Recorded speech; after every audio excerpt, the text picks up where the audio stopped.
Hey backbenchers, I hope you all are doing great guys. Well, in this video, we are going to start a new chapter of class 11 business studies, that is social responsibility of business and business ethics. And before we start, requesting you again guys, if you haven't subscribed this channel yet, please do it now. Let's get started. तो guys सबसे पहले बात करते हैं social responsibility की। Social responsibility का meaning क्या है कि एक बिजनेस जो होना चाहिए सिर्फ उसका मोटिव पैसा कमाना नहीं होना चाहिए, प्रॉफिट अर्न करना नहीं होना चाहिए। प्रॉफिट अर्न करना तो चलो एक प्राइमरी ऑब्जेक्टिव है अपने बिजनेस को सर्वाइव करवाने के लिए, उसको एक्सपेंड करवाने के लिए, लेकिन उस बिजनेस को सर्वाइव करवाने के लिए, प्रॉफिट कमाने के लिए वो जो कुछ भी कर रहा है, प्रोडक्शन कर रहा है सर्विसेज का, गुड्स का, वो कैसे कर रहा है? बाय यूजिंग रिसोर्सेज, चाहे वो फिजिकल रिसोर्स यूज कर रहा है, चाहे वो ह्यूमन रिसोर्स यूज कर रहा है। अब ये रिसोर्सेज को कहाँ से मिले हैं? सोसाइटी से तो मिले हैं ना, एनवायरमेंट से तो मिले हैं। तो अब ये सारी चीजों के बिना उसका काम तो चलता नहीं। सोसाइटी के बिना या एनवायरमेंट के बिना उसका काम नहीं चलता ना। ह्यूमन नहीं होते, सोसाइटी नहीं होती, लोग नहीं होते, उसका काम कौन करता? किसको वर्कर रखता, किसको एम्प्लॉय रखता? ठीक है, रिसोर्सेज किससे, रॉ मटेरियल किससे खरीदता? रोड्स नहीं होते, ट्रांसपोर्टेशन नहीं होता, तो किसकी हेल्प से अपने सामान को यहाँ से वहां लेके जाता, ये मार्केट तक लेके जाता? मार्केटिंग नहीं होती तो कहाँ पे सामान को बेचता? कस्टमर नहीं होता तो किसको बेचता? तो सब कुछ करने के लिए सोसाइटी की जरूरत है ना, एनवायरमेंट की जरूरत है।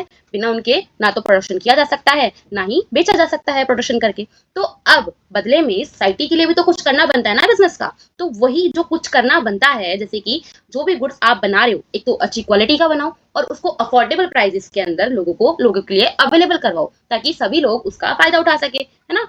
अब इन्हीं चीजों को क्या बोलते हैं हम कि भाई सोसाइटी के लिए भी, एनवायरमेंट के टुवर्ड्स भी कुछ रिस्पॉन्सिबिलिटी बिजनेस की बनती है।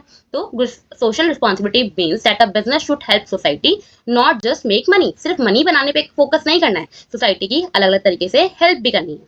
तो business uses things from society, जैसे कि लैंड वो सोसाइटी का यूज कर रहा है, वाटर वो सोसाइटी का यूज कर रहा है, वर्कर्स वो सोसाइटी का यूज कर रहा है, रोड्स कर रहा है ना, इलेक्ट्रिसिटी यूज कर रहा है, वाटर यूज कर रहा है, एक्सेट्रा एक्सेट्रा। तो they should give back to society. तो सोसाइटी को वापस भी तो कुछ देना चाहिए ना बदले के अंदर। उनके लिए अच्छी चीजें करनी चाहिए, एनवायरमेंट के लिए अच्छी चीजें करनी चाहिए, किसी भी तरीके की ऐसी एक्टिविटी नहीं करनी चाहिए जिससे एनवायरमेंट को या सोसाइटी को किसी भी तरीके का कोई हार्म हो, है ना। फॉर एग्जाम्पल, एक इमेजिन करो कोई कंपनी जो है वो कोल्ड ड्रिंक बनाती है। अब वो कैसे पैसे कमा रही है? कोल्ड ड्रिंक लोगों को बेचकर, है ना। सोसाइटी का वाटर यूज कर रही है, ठीक है, लोगों को हायर कर रही है, वो भी कहाँ से आए हैं? सोसाइटी से। एम्प्लॉयज हायर कर रही है, वर्कर्स हायर कर रही है ना। तो अब बदले में सोसाइटी के लिए क्या करना चाहिए कंपनी को? सबसे पहले तो वाटर यूज करती है ना, वो वाटर के बिना तो उसका काम ही नहीं हो पाता। तो भाई क्लीन में रखो वाटर को, ऐसा नहीं कि कुछ अनट्रीटेड जो केमिकल्स वगैरह है वो पानी के अंदर, रिवर्स के अंदर, पॉन्ड्स के अंदर रिलीज कर दिए, है ना। तो उससे क्या होगा? वाटर पोल्यूशन होगा। आगे जाके सोसाइटी को, उसको भी दिक्कत आने वाली है, सोसाइटी को भी दिक्कत आने वाली है। बस वो अभी अपना शॉर्ट टर्म फायदा देख रहा है, पर ऐसा नहीं होना चाहिए। वाटर को क्लीन करो, रखो, है ना, रोड्स को क्लीन रखो, कुछ ऐसा अनट्रीटेड वेस्ट या केमिकल्स को रिलीज मत करो किसी भी तरीके से, ना एयर में, ना लैंड पे, ना वाटर के अंदर। अपने वर्कर्स को, जिनकी हेल्प से आप अपना प्रोडक्शन कर रहे हो, उनको ट्रीट करो अच्छे से, उनको फेयर सैलरी दो, फेयर वेजेस दो उनको। साथ साथ अपने सोसाइटी के अंदर और भी चीजें, जैसे स्कूल्स हैं, हॉस्पिटल्स हैं, इनके वेलफेयर के लिए कुछ करो, उनकी हेल्प करो, डोनेशन दे सकते हो थोड़ा बहुत, ज्यादा नहीं। आपका बिजनेस बहुत बड़ा नहीं है तो आप थोड़ा सा दो, बट किसी भी तरीके से कोई भी कंट्रीब्यूशन करो, है ना। पॉल्यूशन को अवॉइड करो, कोई भी ऐसी चीजें ना करो जिससे किसी भी तरीके से एनवायरमेंट को या सोसाइटी को हार्म हो। इलेक्ट्रिसिटी बचाओ। तो ये सब चीजें बदले में कर सकते हैं सोसाइटी के लिए, सोशल रिस्पॉन्सिबिलिटी बनती है। क्लियर? अब गाइस हमने ये तो पढ़ लिया कि सोशल रिस्पॉन्सिबिलिटी का मीनिंग होता क्या है, लेकिन ऑब्वियसली बिजनेस है भाई, बिजनेस का काम है प्रॉफिट को देखना, उसका मेन ऑब्जेक्टिव ही वही है। तो यहाँ भी प्रॉफिट दिखाना पड़ेगा उसको, उसका बेनिफिट दिखाना पड़ेगा कि भाई किसी भी बिजनेस के अगर वो सोशल रिस्पॉन्सिबल है वो बिजनेस, तो उसमें उसका क्या फायदा है, तभी वो सोशली रिस्पॉन्सिबल बनेगा। तो पहला फायदा तो भाई यही है कि वो आपके लिए एक लॉन्ग टर्म इंटरेस्ट लेकर आता है, अगर आपका बिजनेस सोशल रिस्पॉन्सिबल है, सोशली रिस्पॉन्सिबल है। क्योंकि अगर आपके बिजनेस की इमेज अच्छी है कस्टमर की आंखों में, ठीक है, और वो क्या करेगा, एक लॉयल्टी क्रिएट कर देगा, आपके कस्टमर्स को लॉयल बना देगा। जैसे कि अभी भी अगर हम बात करते हैं किसी दो ब्रांड की बात करेंगे, एक ऐसा जो सोशली रिस्पॉन्सिबल नहीं है, लेकिन एक हमें ऐसा पता है हाँ भाई ये बड़ी डोनेशन वगैरह करता है, या ये बहुत ही अफोर्डेबल प्राइसेस में सामान बनाता है, या ये ऐसा प्रोडक्ट बनाता है जिससे बहुत ही कम एनवायरमेंट को नुकसान होता है। ये चीज बड़ी ध्यान रखते हैं हम लोग। तो कस्टमर जो होता है वो ऑटोमेटिकली लॉयल बन जाता है, वो उसी की तरफ प्रेफरेंस जाएगी फिर उसकी। जैसे कि टाटा ग्रुप जो है वो सोशल वर्क के लिए बड़ा रिस्पेक्ट किया जाता है, रिस्पेक्टफुल है ना, बहुत लोग रिस्पेक्ट करते हैं क्योंकि वो सोशल वर्क ज्यादा करता है, तो इसलिए उसका ब्रांड अलग ही हटके दिखाई देता है। तो बाकी चीजों में अगर दो तीन प्रोडक्ट आपके हैं तो आप क्या चूज करोगे? टाटा यूज करोगे। Then avoid government control. बहुत सारी चीजें ऐसी होती हैं कि अगर आप सारे प्रोटोकॉल्स को फॉलो नहीं कर रहे हो, या एनवायरमेंट के लिए आपके प्रोडक्शन के चक्कर में एनवायरमेंट को किसी भी तरीके का हार्म हो रहा है, तो आपको बहुत सारे लीगल एक्शंस को फेस करना पड़ता है, ठीक है। लेकिन आप सब चीजों को ठीक से फॉलो करते हो, तो आप अगर आपका बिजनेस सोशली रिस्पॉन्सिबल है तो ऐसी चीजों को लीगल एक्शन कम फेस करने पड़ते हैं और रिस्ट्रिक्शंस जो होती हैं या पेनल्टीज जो होती हैं ऐसी चीजें फेस नहीं करनी पड़ती। तो इन चीजों से आप बच जाओगे अगर आपका बिजनेस सोशली रिस्पॉन्सिबल है और आप हर चीज को ठीक से फॉलो कर रहे हो। Then resources used from society, ये तो रिस्पॉन्सिबिलिटी है आपकी भाई, आप सब कुछ अपने बिजनेस के लिए कहाँ से यूज कर रहे हो, सारे रिसोर्सेज को, चाहे आपका ह्यूमन रिसोर्स हो चाहे आपका फिजिकल रिसोर्स हो, सोसाइटी से यूज कर रहे हो, है ना। बिजनेस लैंड यूज कर रहे हो, बिजनेस के लिए वाटर यूज कर रहे हो, लेबर यूज कर रहे हो, इलेक्ट्रिसिटी यूज कर रहे हो, तो बदले में आपका कुछ ना कुछ देना बनता है ना। तो नेक्स्ट आपका बेटर एनवायरमेंट, आपका एनवायरमेंट हेल्दी होगा, एजुकेटेड सोसाइटी होगी, वो बिजनेस ग्रोथ को ऑटोमेटिकली आगे जाके क्या करेगी, सपोर्ट ही तो करेगी ऐसी चीज को, ऐसे बिजनेस को। अगर आप डोनेशंस करते हो सोसाइटी के अंदर, स्कूल्स में करते हो या हॉस्पिटल्स में करते हो, तो उससे क्या होगा, जो हमारी सोसाइटी के लोग हैं एजुकेटेड होंगे, है ना, हेल्दी रहेंगे, और ऐसे लोग बिजनेस के ग्रोथ की जो इंपॉर्टेंस है उसको समझते हैं, है ना। तो आगे जाके वो इन चीजों को सपोर्ट करेंगे और आपके बिजनेस को, क्योंकि आपका बिजनेस उनको पता है, आपका जो ब्रांड है या आपका जो कंपनी है वो ऐसी चीजों में डोनेशन करते हैं, तो वो उस चीज को सपोर्ट करेंगे और आपके कस्टमर और ज्यादा क्रिएट होंगे। देन मोरल जस्टिफिकेशन के लिए, तो ये एक एथिकल राइट है कि अगर आप सोसाइटी से कुछ ले रहे हो तो बदले में आपको कुछ देना भी पड़ेगा, ठीक है।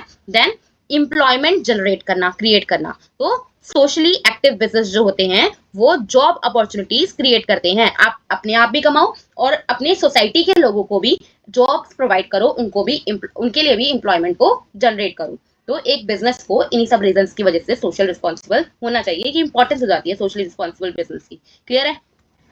अब हमारे बिजनेस से जुड़े हुए बहुत सारे लोग होते हैं, है ना, बहुत सारे लोगों ने हमारे बिजनेस में पैसा लगाया हुआ है, ऑनर्स हो गए, शेयर होल्डर्स हो गए, बहुत से लोग हमारे बिजनेस के लिए काम कर रहे हैं, हमारे वर्कर्स हो गए, एम्प्लॉयज हो गए, हमारे कंज्यूमर्स हो गए या कस्टमर्स हो गए जो हमारे गुड्स को खरीदते हैं, हमारी सर्विसेज को कंज्यूम करते हैं, हमारे इन्वेस्टर्स हो गए जो इन्वेस्ट करके बैठे हैं, गवर्नमेंट है, या हमारी सोसाइटी है लास्टली, जिसके बारे में हम पूरे चैप्टर में बात करने वाले हैं। तो सबके लिए इंडिविजुअली क्या क्या हमारी रिस्पॉन्सिबिलिटीज बनती है सबके लिए। तो सबसे पहले बात करते हैं, अगर हमारे ऑनर्स की बात करें, शेयर होल्डर्स की बात करें, उनको जो इन्वेस्टमेंट वो कर रहे हैं उसके लिए उनको बदले में एक फेयर रिटर्न देना, ठीक है।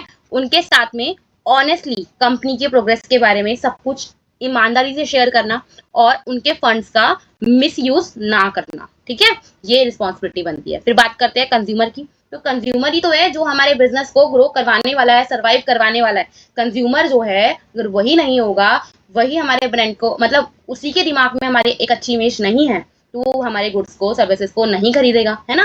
तो बिजनेस तो ऑटोमेटिकली शट हो जाएगा, बाकी कुछ नहीं कर सकता कोई भी, है ना। तो हमारी रिस्पॉन्सिबिलिटी बनती है, एक बिजनेस की रिस्पॉन्सिबिलिटी बनती है कि इनको अच्छी क्वालिटी के अंदर आपके गुड्स और सर्विसेज को प्रोवाइड करें, वो भी फेयर प्राइसेस पे, अफोर्डेबल प्राइसेस पे, ठीक है। उनके साथ में चीटिंग ना करें, कोई भी इस तरीके का फॉल्स स्टेटमेंट ना दें जो आपके बिजनेस, आपका जो गुड्स है या सर्विस है वो प्रोवाइड नहीं करता है। एक प्रॉपर आफ्टर सेल सर्विसेज उनको प्रोवाइड करें अगर उनको कोई भी प्रॉब्लम क्रिएट होती है हमारे गुड्स या सर्विस से। देन इन्वेस्टर्स, उनको सेफ और प्रॉफिटेबल इन्वेस्टमेंट हम दे प्रोवाइड करें, इंटरेस्ट दें उनको अच्छा, और उनके फाइनेंशियल मैटर्स जो भी उनसे रिलेटेड है उसके लिए ट्रांसपेरेंसी क्रिएट करके रखें, उनको मतलब कुछ भी उनके पीछे से ना करें या उनको धोखा ना दें। देन एम्प्लॉइज, अब एम्प्लॉइज जो है वो हमारे लिए मेन काम कर रहे हैं, सब कुछ हम नहीं करते, हमारी एक्टिविटीज जो है हम नहीं कर रहे हैं, तो कौन कर रहा है हमारे लिए, वर्कर्स कर रहे हैं, हमारे लेबर्स कर रहे हैं, हमारी एम्प्लॉयज कर रहे हैं।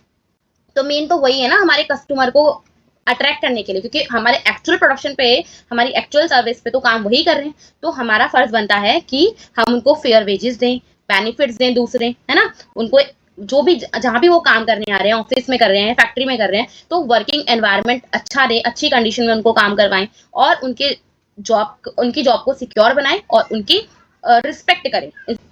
देन बात करते हैं गवर्नमेंट की, तो टाइम पर जो भी टैक्सेस बनते हैं उसको पे करें, ठीक है। जो भी गवर्नमेंट ने रूल्स रेगुलेशन बनाए हैं, हमारी जिस भी कंपनी, जो भी हमारा प्रोडक्शन की फील्ड में आता है हमारा बिजनेस, उसको हम प्रॉपर तरीके से फॉलो करें और नेशन के डेवलपमेंट के अंदर हम कॉपरेट रहें गवर्नमेंट के साथ में।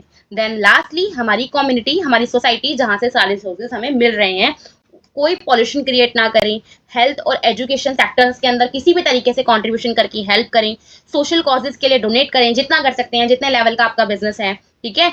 ऑनेस्टी मेंटेन करें, पब्लिक डीलिंग के साथ में इंटीग्रिटी के साथ में रहें, मेंटेन करें, ये चीज करें। तो इस तरीके से सभी जो हमारे अलग अलग इंटरेस्ट ग्रुप के लोग हैं, क्या क्या रिस्पॉन्सिबिलिटी हमारी बनती है उनकी टुवर्ड्स, वो है। आई होप आपको अच्छे से क्लियर हो गई। देन बात करते हैं role of business in environmental production. तो एनवायरमेंट को प्रोटेक्ट करने में एक बिजनेस कैसे हेल्पफुल हो सकता है। तो हेल्पफुल तो बाद में होगा, पहले बात करते हैं हार्मफुल कैसे हो सकता है एनवायरमेंट के लिए बिजनेस। तो आप कोई भी प्रोडक्शन करते हो, ठीक है, फैक्ट्रीज में करते हो, तो कोई भी केमिकल रिलीज होता है या पॉल्यूशन क्रिएट होता है, हम क्या करते हैं, जो हमारा अनट्रीटेड वाटर्स होते हैं, केमिकल्स होते हैं, वाटर बॉडीज के अंदर रिलीज कर देते हैं, उससे वाटर पोल्यूशन होता है। हमारे वेस्ट को हम ऐसे ही अनट्रीटेड वे के अंदर वेस्ट लैंड पे डाल देते हैं, और वो एनिमल्स के लिए हार्मफुल हो सकता है ना। ठीक तरीके से हमारे जो वेस्ट हो रहा है उसको हम ट्रीट नहीं कर रहे हैं, तो हम ही तो हैं वो बिजनेस जो है, फैक्ट्रीज जो है, वही तो पोल्यूशन क्रिएट कर रही है। तो यही सब चीजें अगर बिजनेसेस नहीं करेंगे तो एनवायरमेंट उससे ऑटोमेटिकली प्रोटेक्ट हो जाएगा। ठीक है, तो बात कर, तो business should not harm nature while making profit. तो अपने प्रॉफिट के चक्कर में भाई नेचर का नुकसान मत करो। एक बार नेचर चला गया, तुम्हारा प्रॉफिट भी आगे जाके चला ही जाएगा। तो देयर रोल इंक्लूड्स, सबसे पहले तो पॉल्यूशन को कंट्रोल करो। एयर वाटर लैंड पॉल्यूशन ना हो, ऐसी कोई एक्टिविटी जिससे ऐसी कोई एक्टिविटी मत करो जिससे एयर वाटर या लैंड का किसी भी तरीके से कोई पॉल्यूशन हो।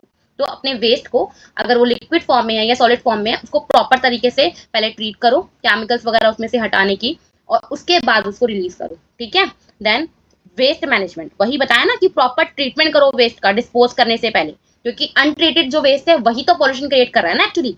देन इको फ्रेंडली प्रोडक्शन करो, प्लास्टिक का यूज मत करो, ज्यादा से ज्यादा जो बायोडिग्रेडेबल आइटम्स होते हैं उसका यूज करो। ऐसा नहीं जो वेस्ट होने के बाद में एनवायरमेंट में वो पड़ के सड़ जाएंगे और एनवायरमेंट को भी सड़ा देंगे, ऐसी चीजें मत करो। ऐसी चीजें यूज करो जो आसानी से बायोडिग्रेड की जा सके, जैसे कि प्लास्टिक का कम से कम यूज करना। देन अपने रॉ मटेरियल को, या जो रीयूज, जो रॉ मटेरियल बच गया स्क्रैप वगैरह, उसका रीयूज करो ताकि जो वेस्टेज है वो रिड्यूस हो सके। ट्री प्लांटेशन करो जितना हो सकता है। प्रमोट करो green cover around factory area, जो आपका फैक्ट्री एरिया उसके आसपास ग्रीनरी हो, ताकि दोनों चीजें बैलेंस रहेगा। अगर केमिकल रिलीज भी हो रहे हैं एयर के अंदर जिसको आप कंट्रोल नहीं कर पा रहे हो, एटलीस्ट बैलेंस तो हो जाए ना, ग्रीनरी अगर रहेगी तो बैलेंस हो जाएगा वो। और प्रोग्राम्स को, अवेयरनेस प्रोग्राम्स चलाओ, कैंपेन करो, educate people about environmental care. ठीक है, ये ना हो तो एटलीस्ट बाकी चीजें, आप खुद तो पोल्यूशन वगैरह को क्रिएट अवॉइड करो होने से। For example ITCs classmate notebook जो है, आपके जो क्लासमेट के नोटबुक्स होते हैं वो इको फ्रेंडली पेपर का यूज करते हैं। ठीक है, तो ये भी एक तरीके से इस बिजनेस का एक रोल है कि वो एनवायरमेंटल प्रोटेक्शन करने के लिए क्या कर रहा है अपनी ओर से। ठीक है, देन बात करते हैं हम बिजनेस एथिक्स की। तो बिजनेस एथिक्स मतलब मोरल वैल्यूज, मोरल रूल्स जो आप अपने बिजनेस को करते हुए फॉलो करो।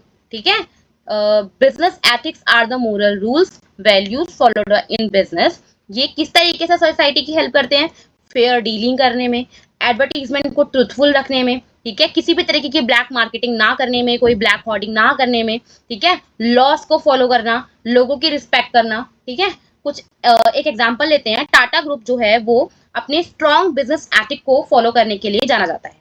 तो वो अपने एम्प्लॉयज को फेयरली ट्रीट करते हैं, वो किसी भी तरीके से अपने कस्टमर को चीट नहीं करते हैं, जो भी एनवायरमेंटल रूल है गवर्नमेंट ने बनाए हैं उसको प्रॉपरली फॉलो करते हैं। फॉर एग्जाम्पल रिसेशन के टाइम पे जब मंदी हो गई थी, बहुत ज्यादा महंगाई हो रही थी, तो टाटा स्टील ने किसी भी वर्कर को फायर नहीं किया।